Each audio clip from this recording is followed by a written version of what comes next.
मैं हूं अंकित अवस्थी।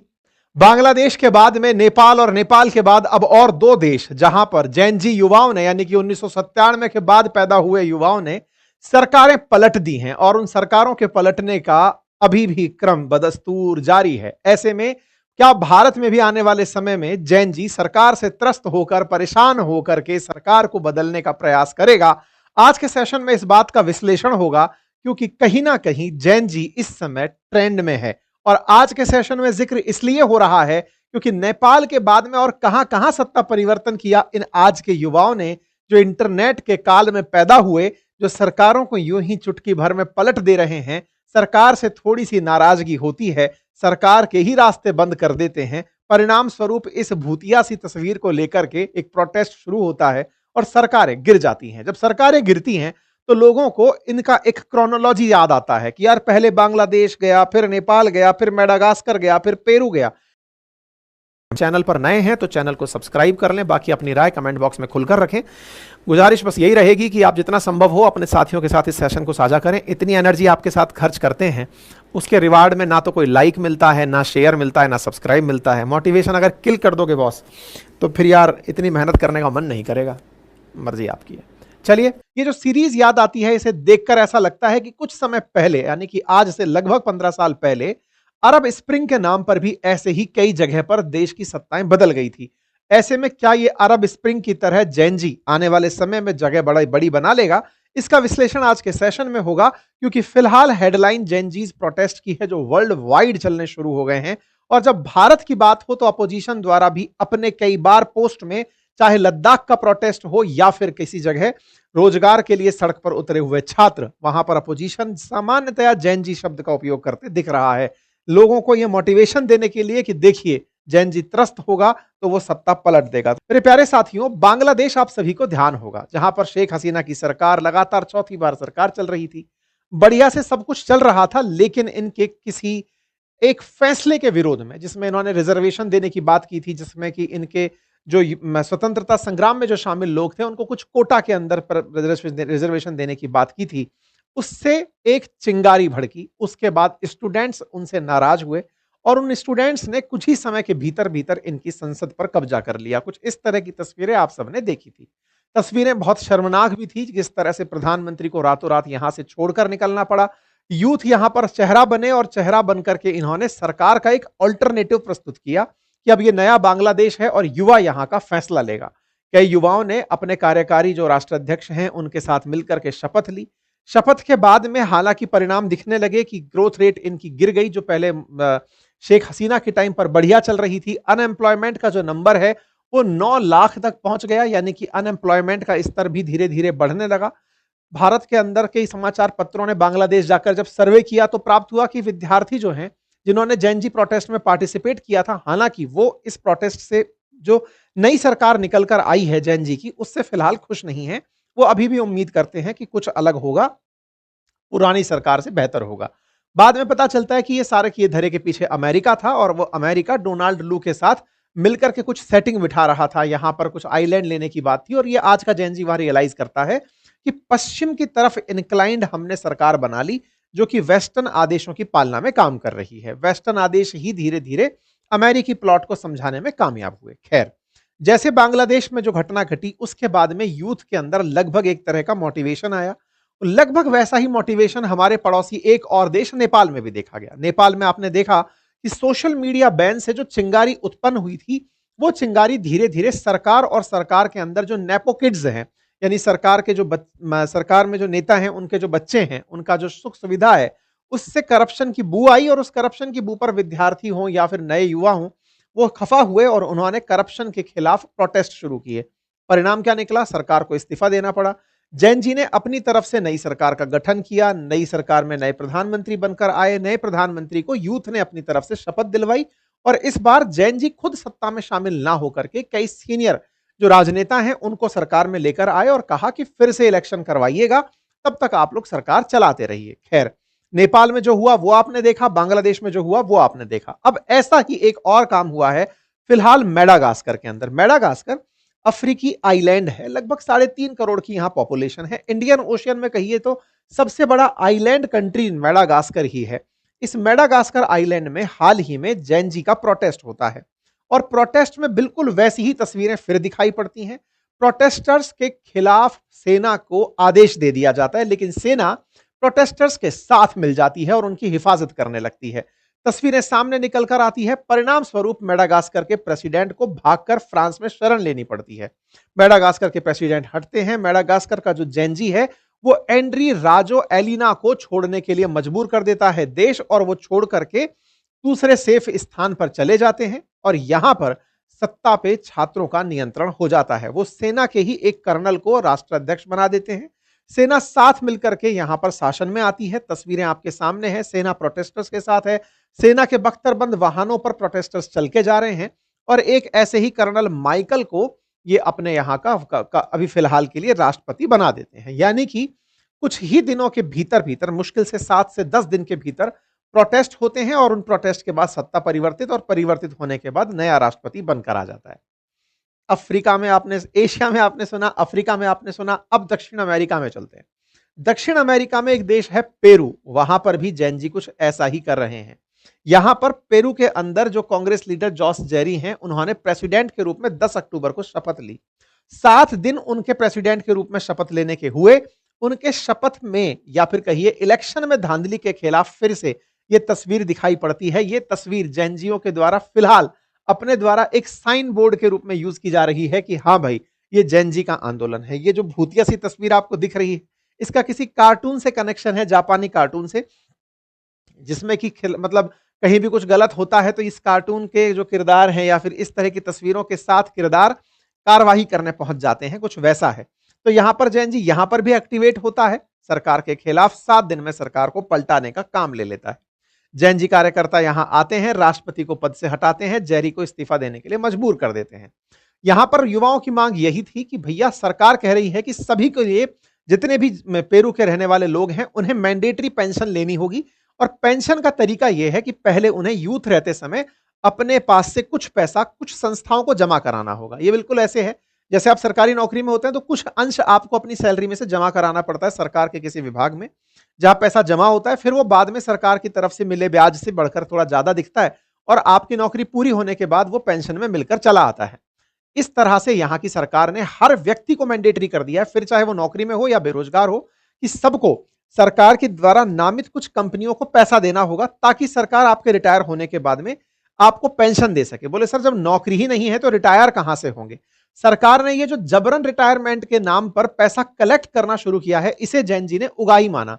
बोले ये कुछ भी नहीं है, सरकार की जबरन उगाई का तरीका है, इतना भ्रष्टाचार है, पैसा उगाकर कंपनियां भाग जाएंगी। इस बात से लोगों को जबरन वसूली का डर लगता है। युवाओं ने कहा पहले नौकरी तो तब जाके पेंशन की बात करना। पेंशन प्रदाता संस्थाएं जितनी भी आपने बना दी है, वहां पारदर्शिता की बेहद कमी है, इसलिए हम नहीं चाहते कि आपके कुछ इस तरह के हुक्म आए। परिणाम स्वरूप पेरू को अपनी तरफ से इमरजेंसी डिक्लेयर करनी पड़ती है। ये आज की खबर आप लोग यहां पर देख रहे हैं। कुल मिलाकर के आपने अभी अभी में 4 देशों का जिक्र सुन लिया। आपने नेपाल सुन लिया, आपने मेडागास्कर, बांग्लादेश और पेरू के बारे में जिक्र सुन लिया। ये जेनजी प्रोटेस्ट जहां सत्ता बदल दिया वहां तो 4 देश हैं, लेकिन ऐसे ही प्रोटेस्ट दुनिया भर में और भी जगह चल रहे हैं, जिनमें से केन्या को देख सकते हैं, फिलीपींस को देख सकते हैं, टाइमोर लेस्टे को देख सकते हैं, इंडोनेशिया को देख सकते हैं। यहां पर भी प्रोटेस्ट चल रहे हैं और इन्हीं प्रोटेस्ट में कुछ कॉमन फीचर हैं। पहले सोशल मीडिया के माध्यम से ये चीजें इग्नाइट होती हैं, धीरे धीरे लोगों तक पहुंचना शुरू होती हैं। युवाओं का जो प्रतीक बना हुआ है यहां पर, ये जो वन पीस कैरेक्टर, इसका नाम असल में लूफी है। ये लूफी एक खोपड़ी वाली टोपी का निशान है, जो कि लूफी की पहचान है। एक छात्र नेता लियोनार्डो मुन्योस के अनुसार, जहां जहां भ्रष्ट और तानाशाही शासक हैं, वहां पर जनता को यह आजाद कराता है। ये एक जापान की मशहूर कॉमिक्स है और एनिमे सीरीज है, वहां से इसे लिया गया है। वन पीस नाम की एक एनिमे सीरीज है, वहां से इसे लिया गया है। और ये लूफी का किरदार जो इन दिनों मतलब इसका प्रतीक बना हुआ है, जेनजी का प्रतीक बना हुआ है।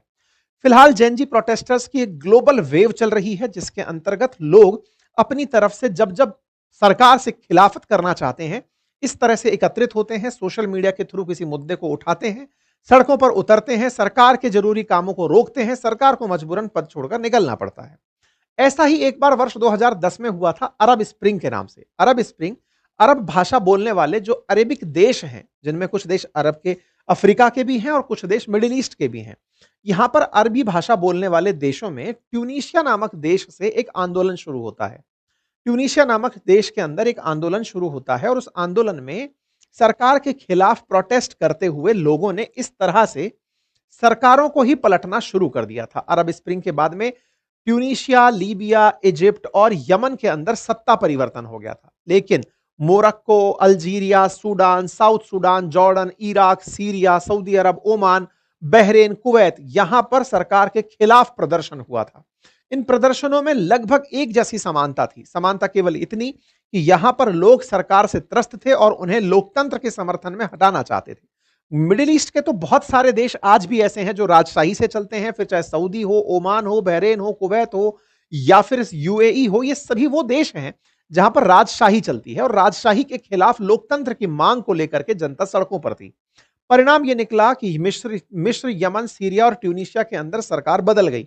लहर की शुरुआत एक मोहम्मद बोईजीजी नामक ट्यूनीशियाई स्ट्रीट वेंडर की वजह से हुई, जिसने अपने आप को आत्मदाह कर लिया था। उसके परिणाम स्वरूप एक चिंगारी पनपी और लोगों के अंदर मोटिवेशन आया। हजारों की संख्या में लोग देशों के अंदर सड़कों पर आना शुरू हुए। सरकार को अपने खिलाफ होते हुए इस प्रोटेस्ट को संभालने के लिए कोई ऑप्शन नहीं सूझा। परिणाम स्वरूप सरकारें बदलना शुरू हुई। ट्यूनीशिया में बदली, मिस्र में बदली, बहरेन में बदली, सीरिया में बदली, तमाम जगहों पर सरकारों में परिवर्तन देखने को मिला। अरब स्प्रिंग का परिणाम यह निकला कि बहुत सारी जगह पर अराजकता की स्थिति बनी, बहुत सी जगह पर मानव अधिकारों का उल्लंघन हुआ। बड़ी संख्या में जो लोग परेशान थे वो शरणार्थी बनकर एक जगह से दूसरी जगह गए और फिर वर्ग संघर्ष और धार्मिक कट्टरता बढ़ना शुरू हुई। परिणाम स्वरूप अरब स्प्रिंग पर काफी ज्यादा रिसर्च हुई और कहा गया कि ये एक माहौल के थ्रू जो सत्ता बदली, इसके खिलाफ में जो पुराने लोग थे सत्ताधारी, उन्होंने इनका मिसयूज खूब किया। हमने इसके बारे में हालांकि डिटेल में अपने वेबसाइट अंकित इंस्पायर इंडिया पर पहले भी कंटेंट शेयर किया हुआ है। अब सवाल यह है कि ये करने वाले जो जेनजीज हैं ये आते कहां से हैं? असल मायने में ये वो लोग हैं जिन्होंने अपने समय में तकनीकी को आते हुए देखा है। ये वो लोग हैं जिन्होंने 8 सेकंड का अपना एक तरह से कहिए तो अटेंशन स्पैन रखा हुआ है। बहुत कम समय तक ये चीजें देख पाते हैं। ये रील देखने वाले युवा हैं। कहा जाए तो 1997 से 2012 के बीच में जो युवा पैदा हुए हैं, आप में से बहुत सारे लोग ऐसे होंगे जो कहेंगे सर इतनी देर से तो हम आपको सुन रहे हैं, अटेंशन स्पैन कम कहां है? अटेंशन स्पैन का मतलब है आप फोकस्ड होकर के इस पूरे सेशन में कितनी देर रहे। आप सब जेनजी नहीं हो सकते और सबके अंदर एक जैसा थॉट प्रोसेस नहीं हो सकता, लेकिन हाँ एक एवरेज आउट करने का तरीका है। माना जाता है कि जो 97 से पहले के लोग हैं जिन्होंने इंटरनेट को बहुत बाद में फील किया, उनका अटेंशन स्पैन थोड़ा ज्यादा है। 12 सेकंड तक वो किसी बात को लगातार सुन पाते हैं। इन जेनजीज के पास 99% के पास मोबाइल फोन होता है। सोशल मीडिया पर लोग एक्टिव होते हैं, एआई का इस्तेमाल जानते हैं। मतलब ये एक तरह से टेक्नोलॉजी ड्रिवन लोग हैं और इन टेक्नोलॉजी ड्रिवन लोगों के अंदर वित्तीय एंजाइटी है। मतलब फाइनेंसेस को लेकर के एक अनिश्चितता का माहौल है, क्योंकि इनके पास नौकरियां नहीं है, महंगाई को देख रहे हैं, कर्जे को देख रहे हैं और इनको ये अच्छे से समझ में आता है कि अच्छी हेल्थ होना अच्छी बात है। साथ ही साथ में परिवार, पैसा और पार्टनर के रिश्ते को ये सफलता मानते हैं। तो कुल मिलाकर जो जेनजी यूथ है ना, वो अपने तरीके से समाज को देखता है। कुछ अच्छे ट्रेंड्स जैसे नेपाल के अंदर नेपो ट्रेड चला था, नेपो किड्स चला था, फ्री यूथ करके थाईलैंड में इन लोगों ने चलाया, सेव म्यांमार करके म्यांमार में चलाया। कुल मिलाकर के जेनजीज अपने तरीके से परेशानियों को देखते हैं, सोशल मीडिया को अपनी तरफ से बात समझाने का तरीका बनाते हैं, समस्याओं के समाधान में ऑन द स्पॉट सॉल्यूशन को प्रेफर करते हैं, बोरिंग काम नहीं करना चाहते। और तो और जेनजीज हर बात को किसी सवाल की तरह लेते हैं और कुल मिलाकर के बातों में बदलाव को पसंद करते हैं कि अगर चेंज होता है तो वो अच्छे के लिए होता है। जब इस तरह की बात आती है तो आप ऐसी बहुत सी चीजें भारत में भी होती हुई देखते हैं। आप में से बहुत से लोगों ने हाल ही के समय पर हुए छात्र प्रोटेस्ट भी देखे होंगे, जब छात्रों ने सरकार के सामने कुछ ट्रेंड्स चलाए, सरकार के अंदर हुए भ्रष्टाचार पर लोगों का ध्यान आकर्षित किया। बहुत से राज्यों में लगातार पेपर लीक हो रहे हैं, यूथ बड़ी संख्या में परेशान है। ऐसे में क्या वो सभी मिलकर के एक साथ सिस्टम के खिलाफ एकत्रित होकर के कुछ ऐसा स्टेप उठा सकते हैं? बड़ा सवाल है। ये सवाल बड़ा इसलिए है क्योंकि सत्ता के खिलाफ अपोजिशन जब भी कोई प्रोटेस्ट हो रहा है उसमें इस जेनजी शब्द को डाल रहा है। जैसे राहुल गांधी जी की एक पोस्ट देखिए जिसमें वो कहते हैं कि देश के युवा, देश के स्टूडेंट, देश की जेनजी संविधान को बचाएंगे, लोकतंत्र की रक्षा करेंगे, वोट चोरी को रोकेंगे, मैं उनके साथ हमेशा खड़ा हूं। तो कुल मिलाकर जब अपोजिशन का सपोर्ट है तो ऐसे में यूथ कभी सड़कों पर अगर आता है तो उन्हें एक पॉलिटिकल पैट्रनेज भी मिलेगा कि हाँ चलिए साहब हमारे साथ में विपक्ष खड़ा है तो हमारी बात को मजबूती मिलेगी और साथ ही साथ में हो सकता है कि सरकार के खिलाफ इनके अनुभव जो हैं वो हमारे लिए काम के हों। कुल मिलाकर के सत्ता परिवर्तन में जेनजीज को इन दिनों एक विकल्प के रूप में देखा जा रहा है। यूथ को एकत्रित करने के लिए एक क्लब के रूप में इसको देखा जा रहा है। ठीक है, अब सवाल इसी तरह से जब भारत के अंदर लद्दाख में प्रोटेस्ट होने शुरू हुए थे तो जैन जी शब्द का इस्तेमाल हुआ था कि वहां पर लद्दाख में ऐसा हो रहा है।